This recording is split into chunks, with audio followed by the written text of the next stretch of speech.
All right, section 7.3, we are now multiplying polynomials. So before we get into that, there's a few things that we need to just make sure we know about and that we're fresh on. So we're going to just talk about the difference between adding and multiplying variables. So if I have two variables that are the same, so they're like terms. So for example, we have x and x. If I add them together, the way we combine those is we say we have two x's. We don't do anything with the exponents when we're adding. We just say I have 1x here. So we can even illustrate we have 1x and 1x, and we are adding the coefficient numbers. So if this would have been instead 2x plus 2x, then our answer would be 4x. So with that in mind, 2x plus 3x, again, we're just adding those coefficients. We're not touching the actual variable. We're just interested in the numbers in front of it. So in this case, we would add 2 and 3, and we get 5x. Our variable stays the same. Now, when we're multiplying, we're thinking about something else. So while we said it's true that we can think of these up here as 1 times x, when we're multiplying, we also are interested in the exponents. So those are the numbers that would be just right at the top right. So in this case, no exponent is specified, so we can assume it's 1. And if we're multiplying variables, or like variables, we add their exponents together. So in this case, our answer would be x, and then our exponent is going to be 1 plus 1. So in this case, our answer is x squared.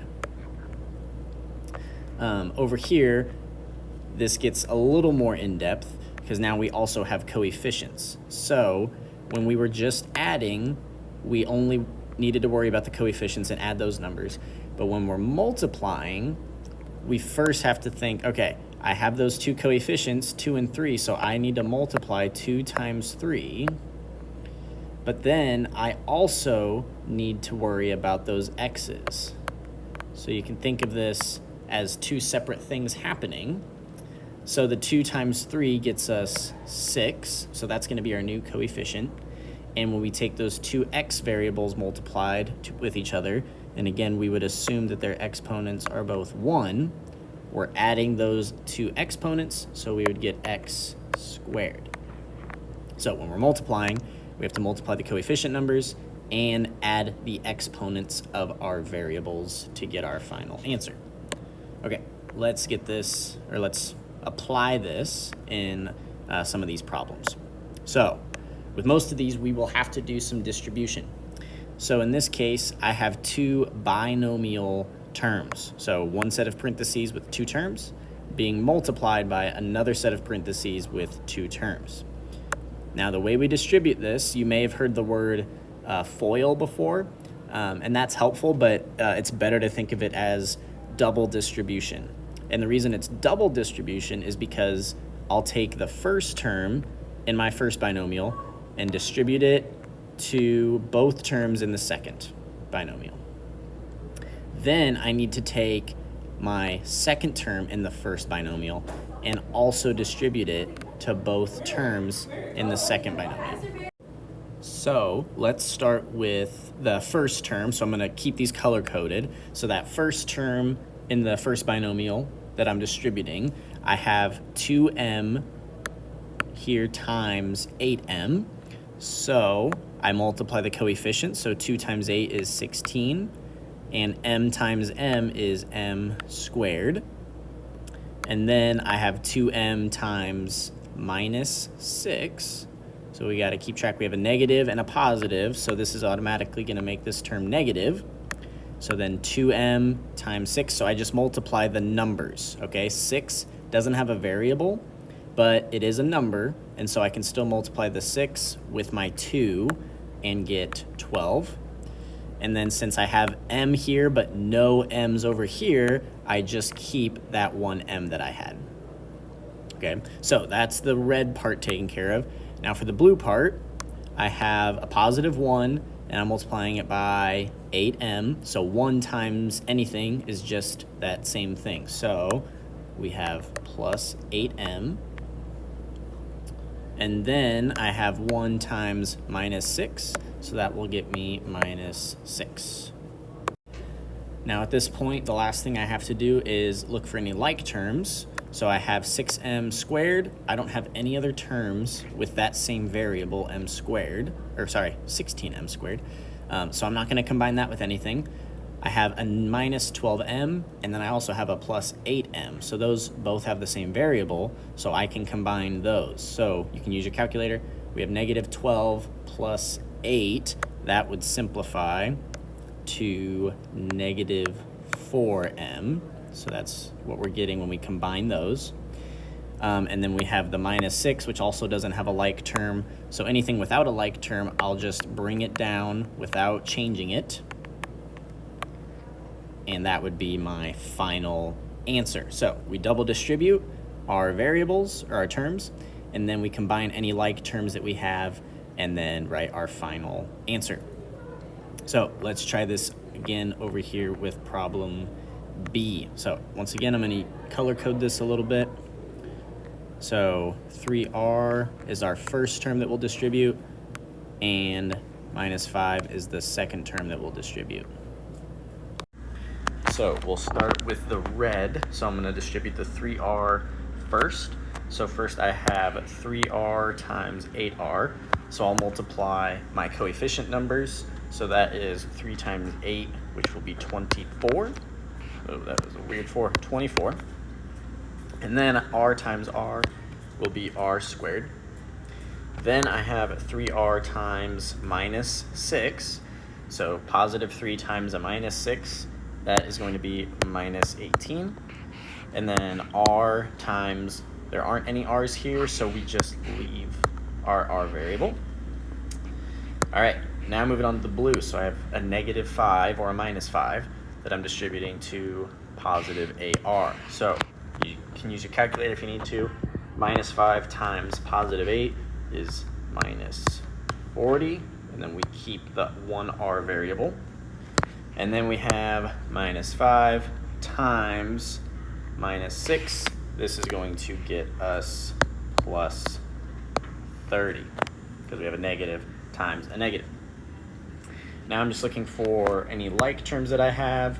It looks like I got 2 of them. I have negative 18r and negative 40r. So you can use your calculator to combine those, but that should get you negative 58r, because they're both negative terms. So we just add the numbers together and keep the sign. Then I'll bring the rest of the stuff down. So I still have 24r squared and plus 30, and that should be our final answer. Okay, looking over here, this one looks a little trickier, but our same rules are going to apply. So I still have 2 terms in the first binomial, so I'm going to distribute both of them, but now I just have to distribute them an extra time. So 3x will get multiplied here, here, and here. So it's the exact same procedure. We're just going to have to do it an extra time. And then same thing with our second term. We'll multiply it here, here, and here. So I'm going to pause the video. I want you to try multiplying these out and see what you get. So pause the video and go ahead and try this. Okay, so here's what I got after I distributed. So 3x times the 4x squared, I got 12x to the third, because this would be an exponent of 1 for this x. So 1 plus 2 would get me the 3 for the exponent. And then 3x times 5x gave me 15x squared. 3x times minus 8 gave me negative 24x. Then I distributed this negative 1, so it's basically just going to change the sign of each of these terms, because I'm just multiplying them by 1, but it's a negative 1. So 4x squared became negative 4x squared, 5x became negative 5x, and minus 8 became plus 8. Then I went ahead and highlighted my like terms, so I have 15x squared minus 4x squared and negative 24x minus 5x. So the last step is just to combine all of this. So I still have my 12x cubed. 15x squared minus 4x squared is plus 11x squared. Let's go ahead and just keep track of what I've done. Negative 24x minus 5x is negative 29x. And then last but not least, I have plus 8. All right. Take a look at problem D. I want you guys to pause the video and try this one on your own. So I'm going to pause and work out my solution and see if you get the same thing. All right, here's what I got for my answer. If you got something else, go back and double check your work and see if there's any corrections you need to make. Okay, now let's look at another example. So the biggest difference here is now we have two different types of variables. Again, our procedure is going to be the same. I'm still going to take this first term and distribute it. And then I'm still going to take this second term and distribute it. Our answer is just going to look a little different, okay? So first, we have x times 8x. So that is going to get us 8x squared. Since I'm multiplying, I'm going to add the exponents together. Then I have x times minus 6y. So I can imagine there's a 1 in front of the x, so the 1 times the minus 6, my coefficient will be minus 6. Now, if I have two variables and I'm multiplying them together, but they are different variables, I do not add the exponents because these don't have the same base. This is an x and this is a y. So instead, I just write them next to each other, implying that they're being multiplied. So x times y, we can't combine those, so we're just going to write it as xy. Okay? So in a similar way, when we take this minus 3y times 8x, after we multiply these coefficients, so minus 3 times positive 8, that gets us negative 24. And then once again, I have y times x. I cannot combine those, so I'm just going to write them next to each other, and I'm going to write it xy. So if you wrote it yx, that would be okay, but I want them to look the same. So I usually, if you have two variables and their letters, just write them in alphabetical order. So x comes before y. And then lastly, we have negative 3y times negative 6y. So this will get us plus 18y squared. Because now, y times y, those are the same variable, so I can add the exponents together. So 1 plus 1 gets me the exponent of 2. Okay, so we're still going to look for like terms. If I notice, I have a negative 6xy. So this new xy is kind of like a variable together, right? But then I see it again over here. I have negative 24xy. So since both of these terms have the xy variables, I can combine them. They are like terms. So just like up here, where we would have had 15x squared and negative 4x squared, those are the same variable, so we combine the coefficients. It's the same thing down here. Our variables just kind of look a little more complicated. So I'll combine my coefficients of negative 6 and negative 24, which you can use your calculator if you need to, but that would be negative 30xy. And then I will bring the rest of my terms down, and that is my final answer. Okay, so a little bit different, but it's the same procedure. We're doing the same stuff. So let's try this again. So f, red term, let's distribute. So 4m times 3m is 12m squared, and 4m times minus 6n. So m and n, those are different variables, so I can't combine them, but I can multiply the coefficients. So this will be negative 24 m n. I think m comes before n. L, m, n. Yeah, m before n. So that's that term. Now we do the blue one. So distribute here. negative 3n times 3m. We multiply the coefficients, so negative 3 times 3 is negative 9. Once again, we cannot combine two different variables when we're multiplying, so mn is what we will write. And lastly, negative 3n times negative 6n, that will give us plus 18n squared. Same variable, I can add those exponents as I'm multiplying the terms. All right, lastly, what do we have that's the same? In other words, what are our like terms? Negative 24mn and negative 9mn. If we combine those, use your calculator if you need to. I think that should be negative 33mn. Bring down my other terms, 12m squared plus 18n squared, and we are done with that one. All right, I think we just got a few more. So this is another unique type of problem. Because we're not used to seeing an exponent on the outside of a whole group of parentheses, so this is kind of weird. But remember, if I have x squared, this is the same thing as x times x, right? I'm just repeating the multiplication 2 times. So, in a very similar way, if I have an entire parenthesis that has an exponent of 2, this is the same thing as 4x minus 8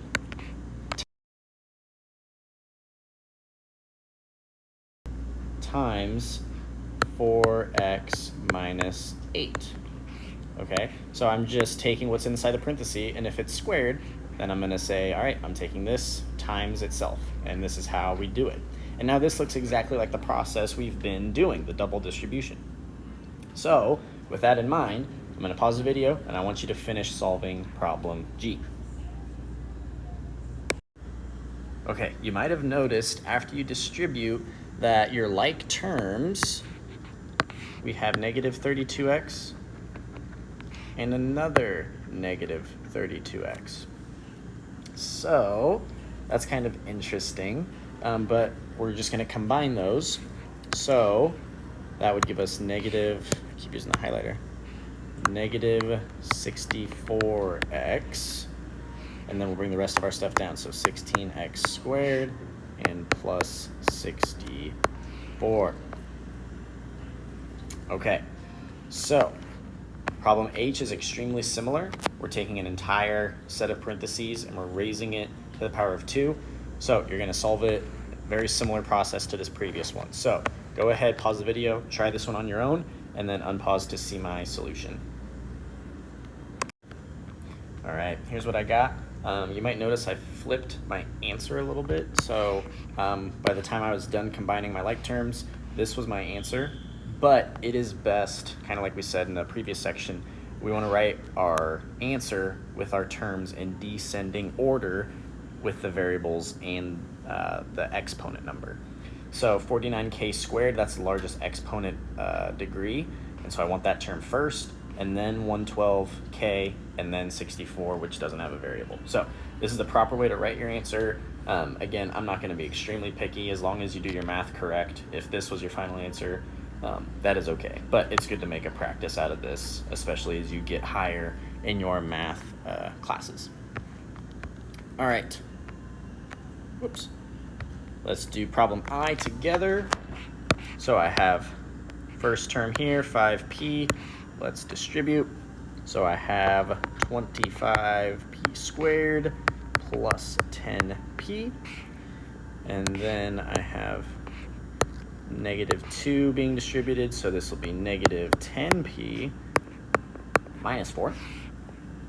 I have a couple of like terms. We got positive 10p and negative 10p. So notice if I add those together, that gives me 0p, which is just 0. So those are essentially eliminated, and I am left with 25p squared minus 4. All right. Last problem, problem J, very similar to the one we just did. Please pause and try it. Once you're done, unpause and see what you got.